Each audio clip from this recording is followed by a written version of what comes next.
I think we would definitely agree vitamin A and vitamin E are two of the ones where we're probably undershooting what we need. We have lots of room for research opportunities. And yeah, really figuring out how do we use these micronutrients that are the critical pieces of the biochemical pathways that hold everything together to really help our producers be the most profitable that they can be.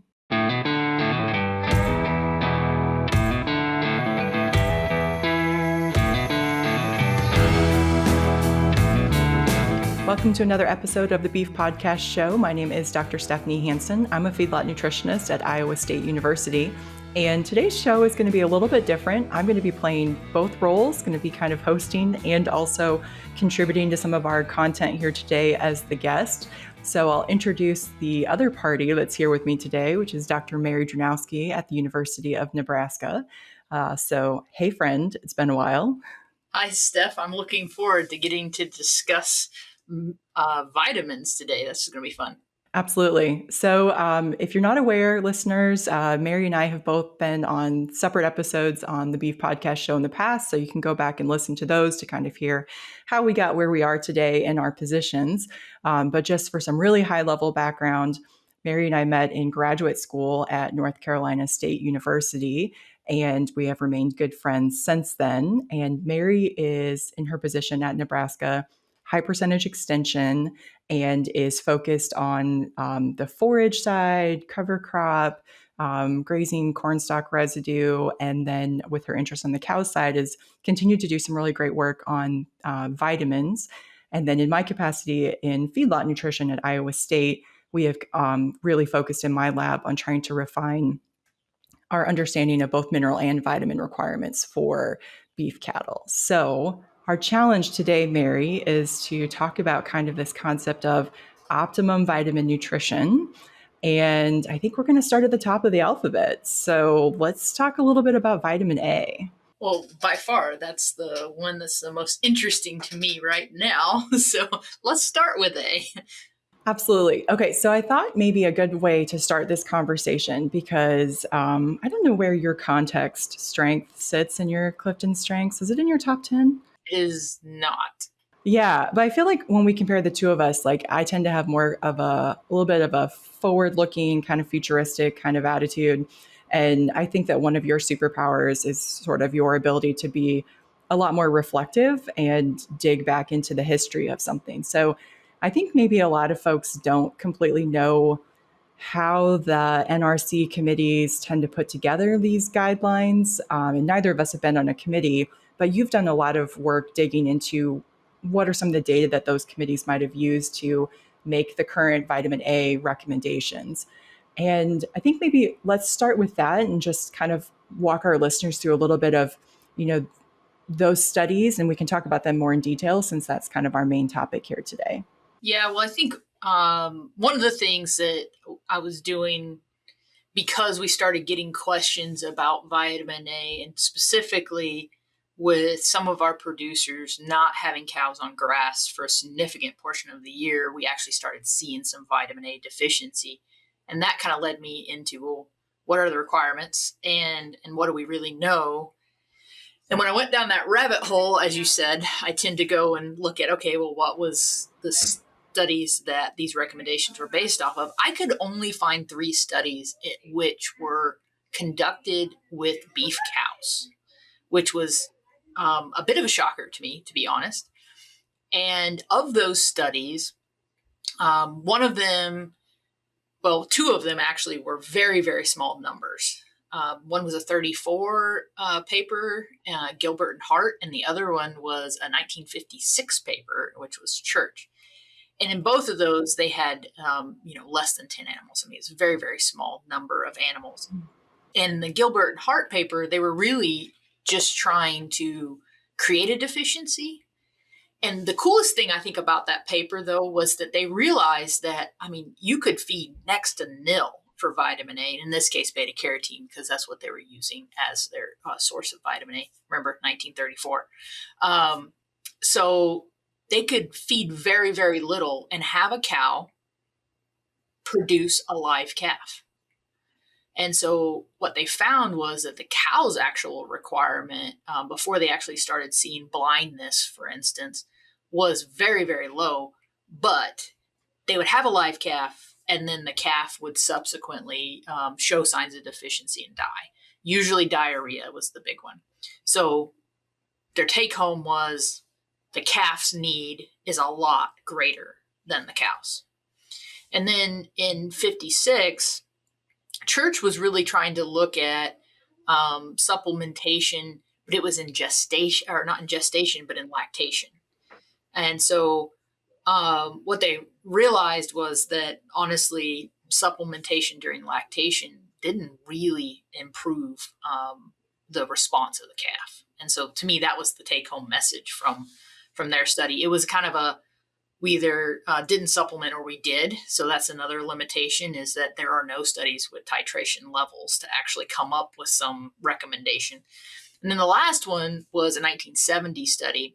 Again, it was Meacham, and it was actually focused on supplementation versus not. So it's 2 levels, and they fed some extra in gestation and a lot more extra in lactation, if that makes sense. So we kind of have this confounding effect. We don't really know what's going on, but I would argue, since lactation doesn't seem to have much of an impact on the calf, we can just look at the gestation response.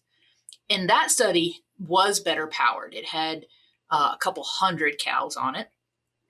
And the first year they did this study, they fed for, I was trying to remember how many days. I feel like it was somewhere around 60 days in gestation. And it did reduce the death loss of calves by supplementing. And it was only like 16,000 international units per day that they were supplementing. Remember, those cows are a lot smaller. I can't remember what that would equate to now, unfortunately, in a modern day cow. But that showed some positive response, and we think, okay, that's good, that's useful. The second year, they changed the game a little bit because they were calving in January and they moved it. And so they backed it up to like March or April. And in the process, they ended up supplementing a lot longer. And in that particular period, they really didn't see a response to supplementation. And you go, wait, you supplemented longer and you didn't see a response to supplementation. What is going on? Their theory was that the reason they didn't really see a response, number one, they had a lot less death loss. But number two, they equated a lot of the earlier death loss to cold stress having an impact. And there is a little bit of data, like in rats, I believe it is, that vitamin A can use is increased in cold stress. So perhaps they were onto something, perhaps not. But that's it. That's what we got, which is a little bit of a shocker. A healthy digestive tract is a prerequisite for overall calf health and performance. It affects the absorption and utilization of nutrients and influences the calf's immune system. Digesterom Calf from DSM Firmenich is a phytogenic product that can help benefit gut bacteria to improve gut functionality, immunity, and performance. Take care of your calves with Digesterom Calf. Visit dsm.com/digesterom to learn more. Okay, so let's talk a little bit about the biology of vitamin A, and especially thinking about things like placental transfer that I think will help the listeners put this total lack of data kind of in perspective. So as a reminder, put on my teacher hat here. So as a reminder, fat-soluble vitamins like A and E are going to have almost no placental transfer. So that calf is not going to be born with any appreciable vitamin A or vitamin E in him until he nurses. So he's going to depend on the consumption of colostrum, which is very high in those fat-soluble vitamins like A and E. And so going to really get his whole A and E boost is going to come from the consumption of colostrum, which is why one of your comments about, well, if you just supplement it during lactation, it's really too late. You needed to have that vitamin A be in that animal's diet or have her have good status, or maybe both of those. We can talk about that next, during kind of the colostrogenesis period. Look at me, Mom, I'm not a dairy nutritionist, but I bet that's a word they use that we don't in the beef industry. And so that's really important, right, for that cow to have adequate vitamin A so she can support her vitamin A and colostrum so then the calf can get it, which is totally different than things like trace minerals, right, where milk is very low in trace minerals, but placental transfer is relatively high. So again, everything comes down to this window of late gestation cows really need to have really optimized mineral and vitamin nutrition. So let's follow up on some of the things that you've kind of read up more about in terms of where is that cow actually getting her vitamin A from as she's in those last, 40 to 60 days prior to calving and she's starting to have colostrum formation occur. Yeah, I think one of the shockers for me was one of the first studies that we did was a study that we ended up having a bit of a flub on, to be honest, in the the vitamin A content of the supplement that we were trying to provide was not what we had formulated for. The mill kind of messed up, but it was still enlightening. And the reason it was enlightening is that we ended up supplementing very little vitamin A. And these cows came in from pasture. They came in and we were feeding them a little bit of corn silage, alfalfa hay, and this pellet, okay, which was mostly just for trying to provide our supplemental vitamin A. And so overall, the amount of vitamin A that they were receiving was honestly about a third of what the NRC requirement says. And the NRC requirement, just to be clear, is about 31,000 international units of supplemental vitamin A for a 1,300-pound cow. So we were providing very little vitamin A, but the cows had good status, excellent status coming in. They would have been on the high end of adequate. And by the time we got around to calving, they were still solidly in the adequate range. So despite us feeding very little, she used stores and she was still in good shape. So the expectation in my mind was, well, she's still got good status. She's going to be able to supply it to the calf, right? Life is good. But what happened is all of those calves had very low vitamin A at 30 days of age. And so we were looking at it and we're like, what is going on here? And so we went back and found there was 2 papers where they had looked at the source of vitamin A in the colostrum, whether it came from the cow stores or whether it came from the diet. And both of those studies basically showed similar proportions. And it was basically about 60% of the vitamin A that was showing up in colostrum came from the diet and about 40 from stores, which suggests that the cow likely just can't pull enough from her stores like we saw in our study to really meet the calf's need during that colostrogenesis phase. So that was a little bit enlightening to me because I've always had the opinion or the thought that, well, as long as she had plenty of vitamin A going into the winter, we didn't really need to supplement very much. And now I have changed my mind. And so what this really suggests is that there's perhaps an even greater need than we previously thought for an exogenous or an outside supplemental source of vitamin A, which is super intriguing. We also know, of course, that depending on the source of vitamin A, there can be quite high ruminal degradation rates of vitamin A. So it's just really interesting to think about this supplemental versus stores thing. Do you think that in any of those prior studies, like zinc status was accounted for in all? Because, zinc is required essentially to support the enzyme that mobilizes vitamin A out of the liver. Mm-hmm. So it'd be really interesting to know if, what the zinc status was of those animals in that study.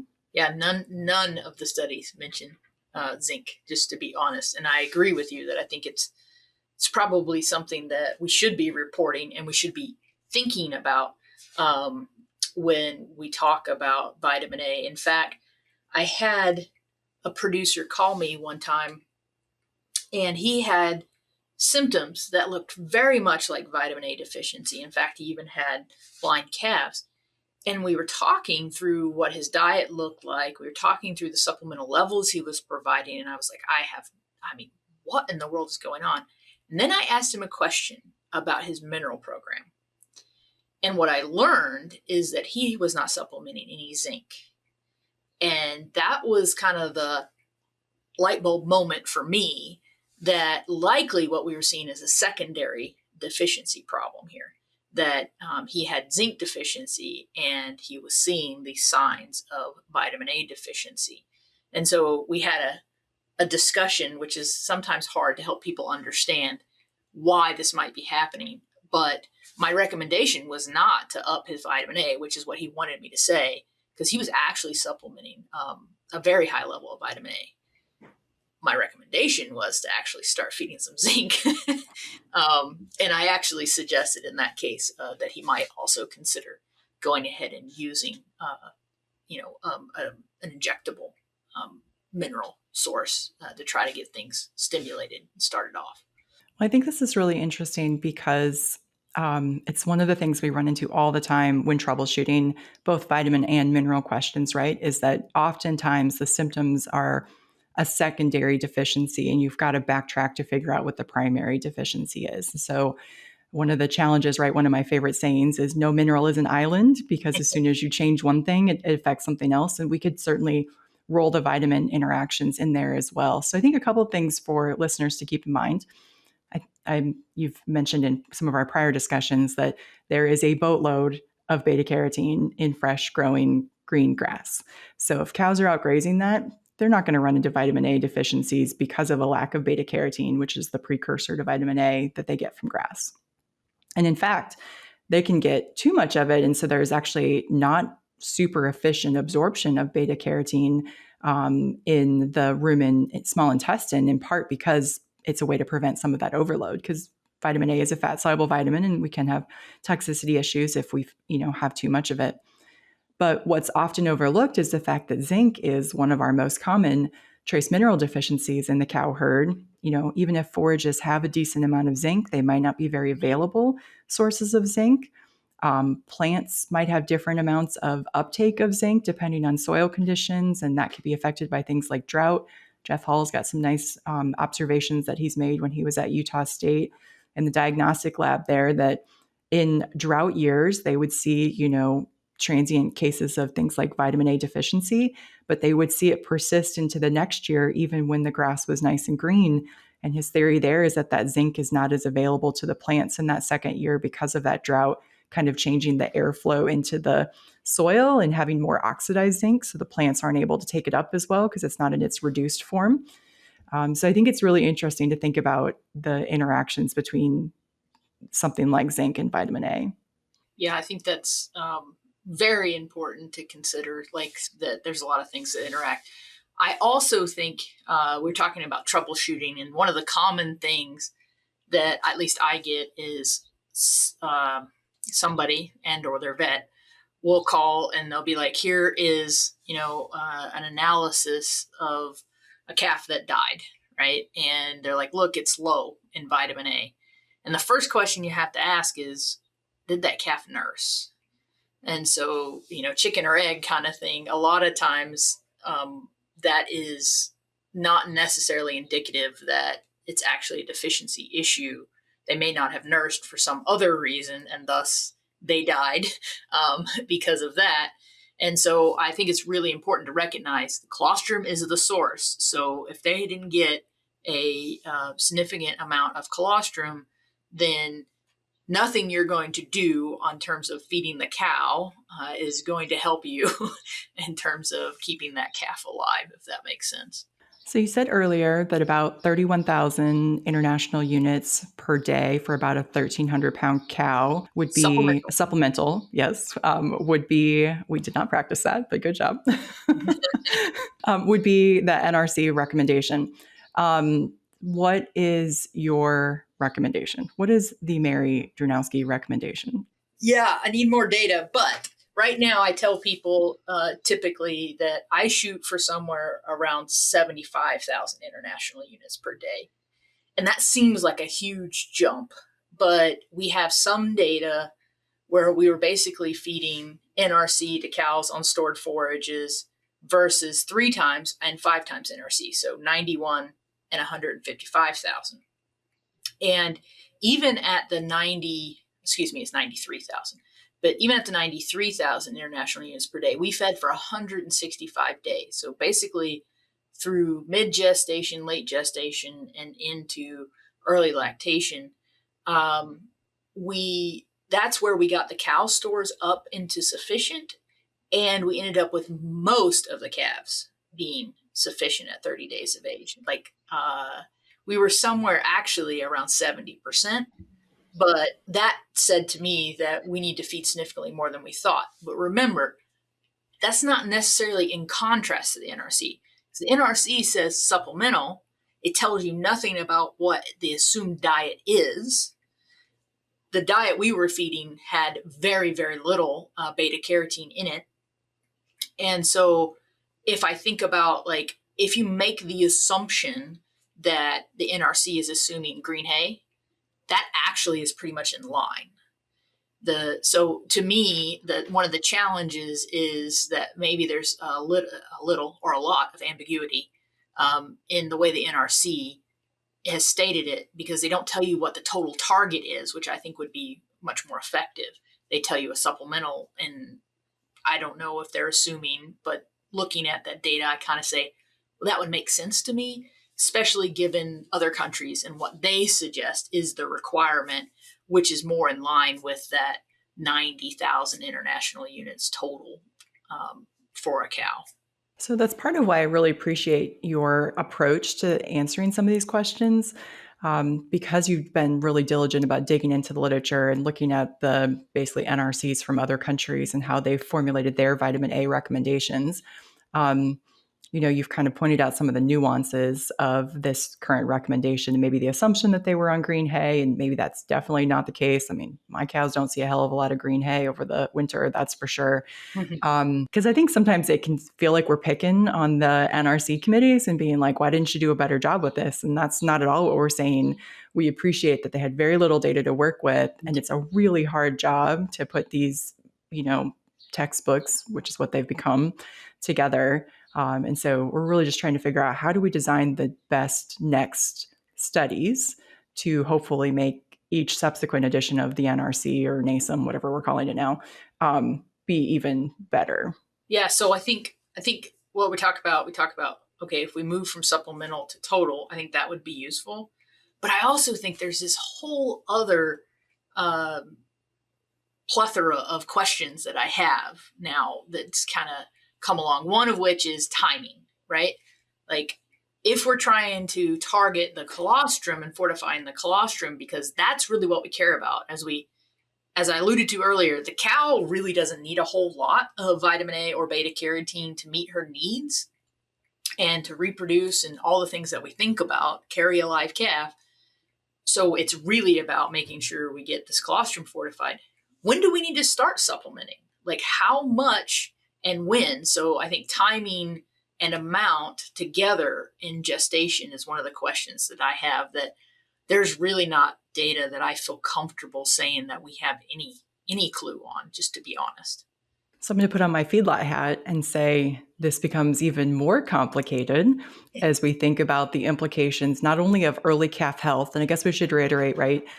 Vitamin A is really important in things like gene transcription. So it turns up some genes, turns down some genes, has implications in immunology, but is really especially important in epithelial cells. So think about cells lining the GI tract. It's one of the reasons why diarrhea is one of the symptoms of vitamin A deficiency in calves. But if we think, like, fast forward, 13, 15, 16, 18 months later, and we've got that offspring ready to go to market, there have been some really interesting observations with either late gestation cow vitamin A supplementation or injection of vitamin A to the calf within 24 hours of birth, and then some again a month later, where they see some interestingly positive effects on marbling down the road. And that is probably hitting some of that pre-adipocyte generation kind of window in that late gestation, in that first couple hundred days of life for that calf. And then to make that even more kind of convoluted, there's, a good amount of data that would suggest supplementing what the NRC recommends for vitamin A in finishing cattle might actually slightly depress marbling scores. So it's like this really cool of course, it's cool to a vitamin nerd, right? So it's this cool thing where like vitamin A might be really important in late gestation cows and then, in that early calf nutrition window. And then maybe it kind of decreases a little bit over time and, needs to be a little bit lower late in the feeding period. So, and possibly different mechanisms by which those two effects happen.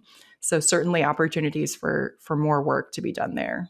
Yeah, I mean, the studies with the impacts on marbling and even growth are really intriguing to me in terms of the young calf. And as you said, then later, like in finishing, it might be, whoa, you need to pull back on vitamin A. And so strategic timing, I think you could think about it all the way through all of the phases, that there's a lot more to dive into to get this nailed down and be optimum, if that makes sense. Is there anything else on vitamin A that is a burning desire to talk about before we switch gears? The only thing I would say is that I talked about timing. I also think this interaction with cow stores is interesting. Like, how much do I need to feed if she has really good stores, and how much do I need to feed if she has low stores? That way, you could provide some more, what I would say is customized recommendations based off of what you might expect in drought situations versus a really great year. You might change what those recommendations are. But again, we don't have enough to refine that at the moment. So all kinds of fun opportunities and job security, I guess.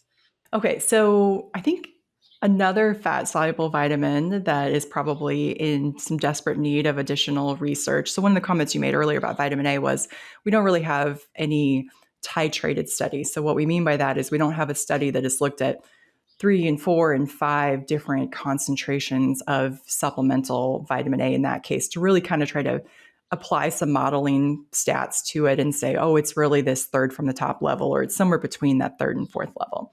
So I think similarly, vitamin E also does not have a lot of, titration data. And in your prior life as a faculty member for a couple of years at the University of Idaho, you were starting to dig in a little bit to vitamin E. So I won't test your memory too much because I know that was a hot second ago.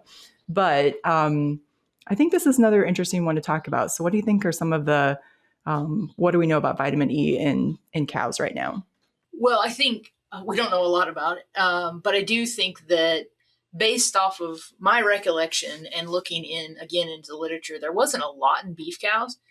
And so I looked a lot into the dairy literature because one of the things that I did find was that vitamin E concentrations in cows and subsequently their calves, because again, just like vitamin A, vitamin E is really high in green grass, and then in stored forages is not very high.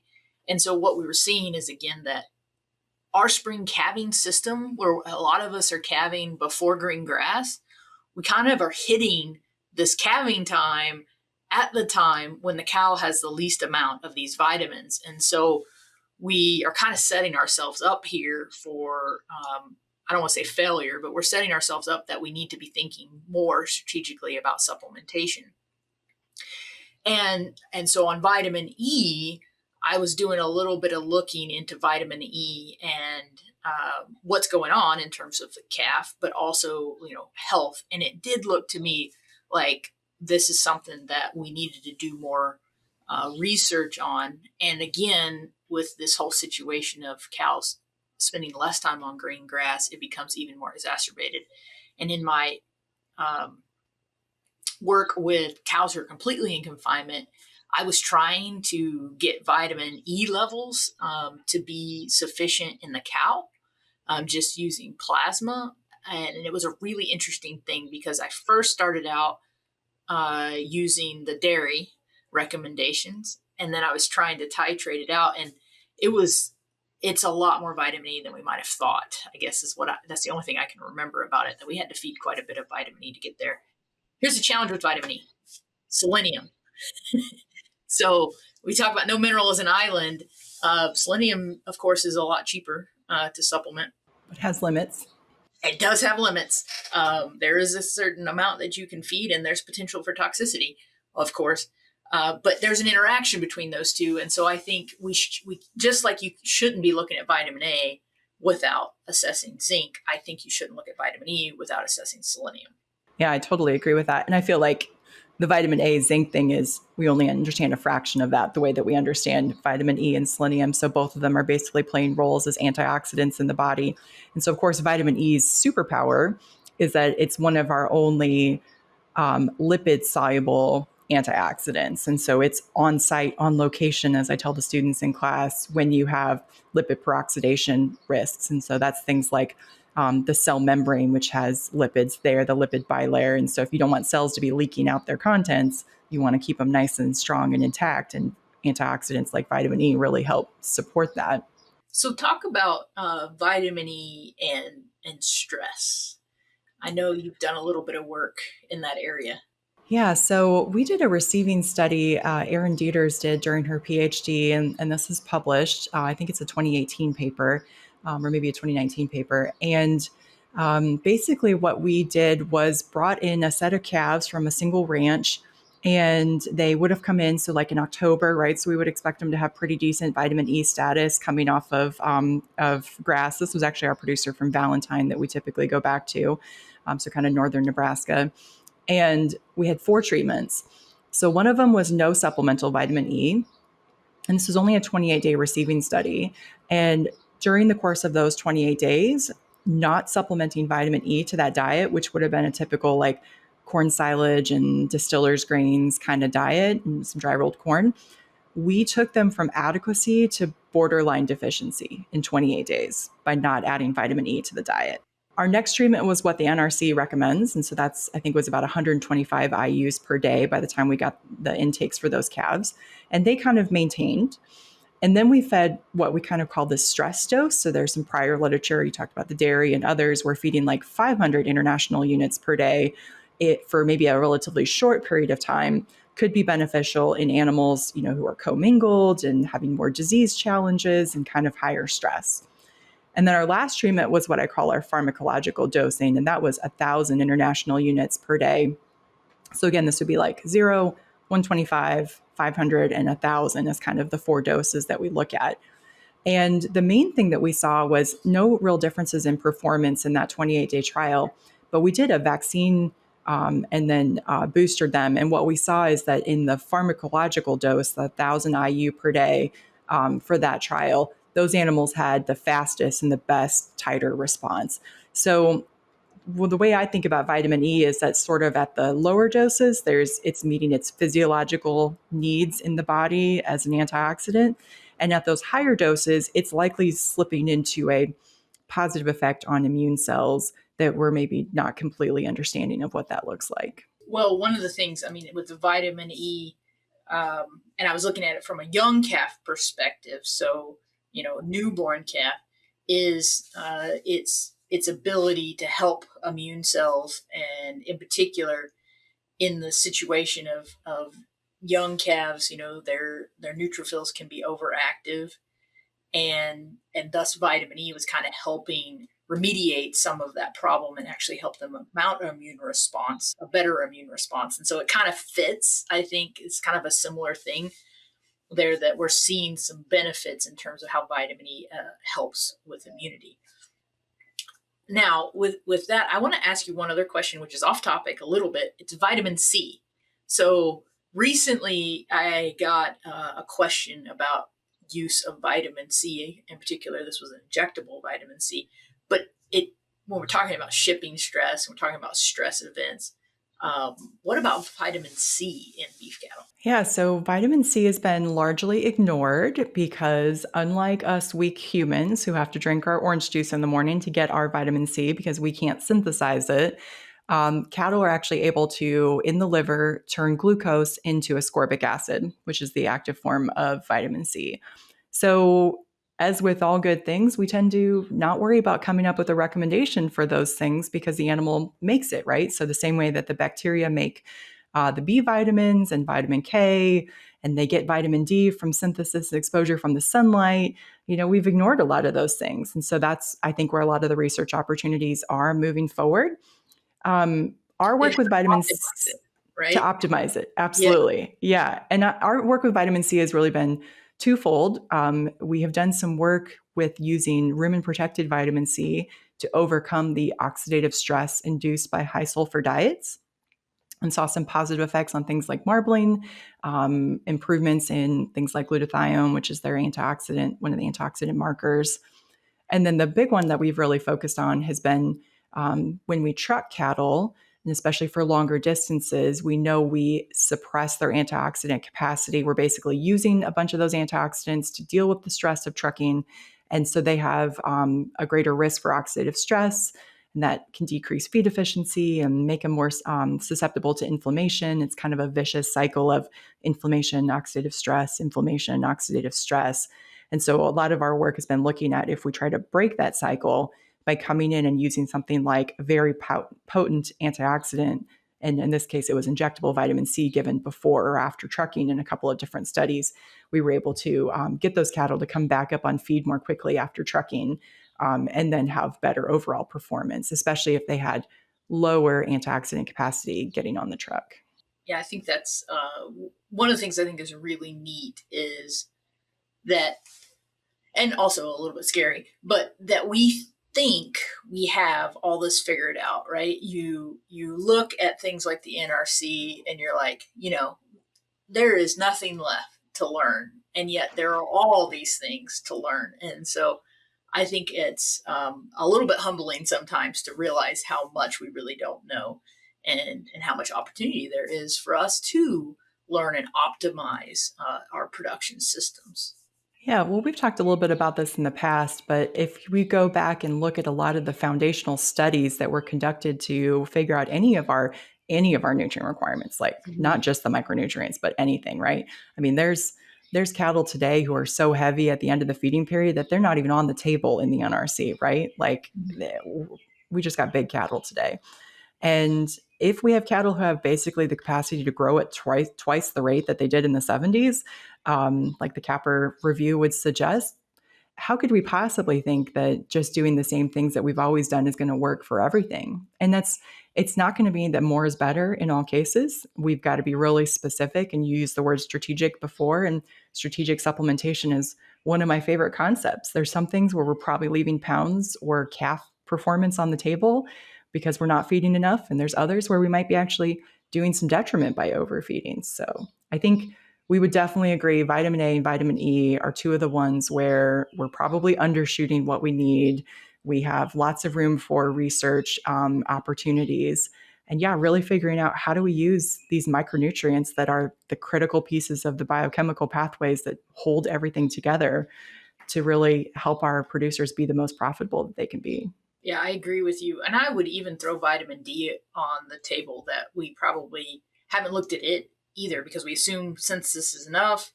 And I mean, there's some interesting work out of Florida that kind of makes you question whether or not that's a good assumption. So I'll throw that one out there as, I mean, to me, it's much less interesting, but it's still something I think that somebody needs to be taking a gander at, even in our beef cow systems where they are out in the sun for the majority of their time.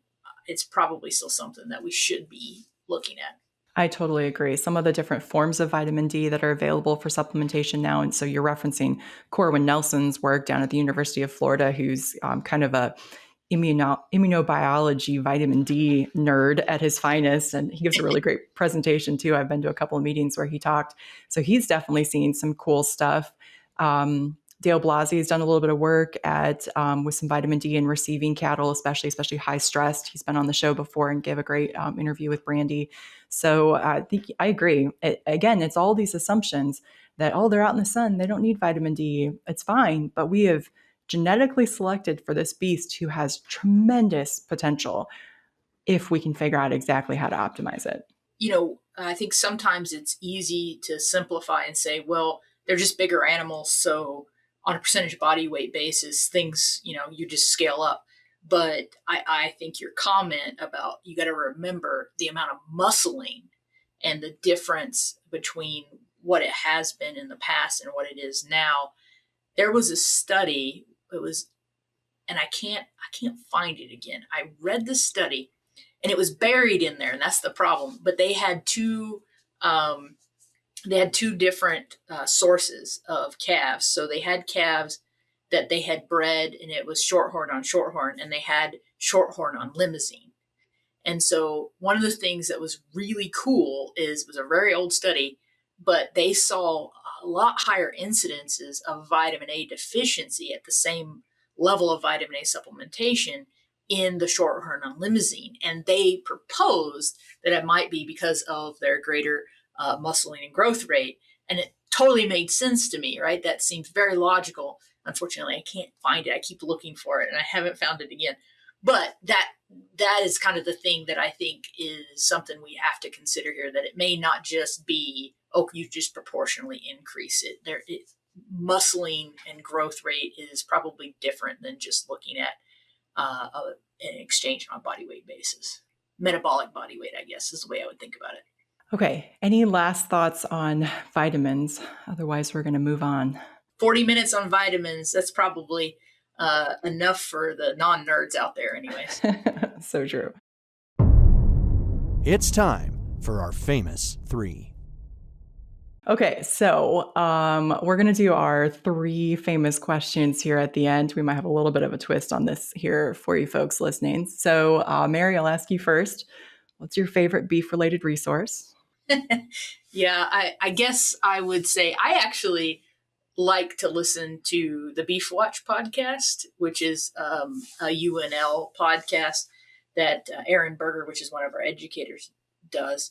And in particular, what I like to do is whenever he has producer perspectives, those are the most interesting to me, is to hear what producers are doing and thinking. So that's probably one of my favorite ones. How about you? I think one of my favorite beef-related resources is going to be, I'll give a shout out to the Iowa Beef Center and kind of the home for all things beef. And we are going to be hunting for a new beef center director soon. So we're excited to have that coming out soon. Okay, second question, something not related to beef that you are loving, and you are the queen of nonfiction book consumption. I do like to read. So probably the book that I read most recently that I was very intrigued by was Hidden Potential by Adam Grant. And I think the thing that I enjoyed the most about that book was it really made me think, okay, about how we evaluate somebody's potential. And as a professor who looks for graduate students, it really, I struggle with trying to figure out, is the student the right fit? Will they likely to be successful? And one of the things that really came out of that book for me anyways, is this idea that you should be looking at like their growth curve rather than where they are. And so it was this idea that, everybody starts with a different starting point, right? Some people have more advantages than others. And as somebody who actually came from a situation where I was the first one in my family to ever go to college, right? And so this idea that, there's a disadvantage there because you just don't understand the system. I didn't know what grad school was and all those things. Like, I wasn't set up necessarily to look the best going into grad school. And yet I was perfectly able to be successful in it. So how do I evaluate and make sure that I'm not eliminating potential people who may be, extremely excellent? And that was the thing that intrigued me, was this idea of looking for, what does their growth curve look like? And if they are showing a strong growth curve, they probably have the potential for success.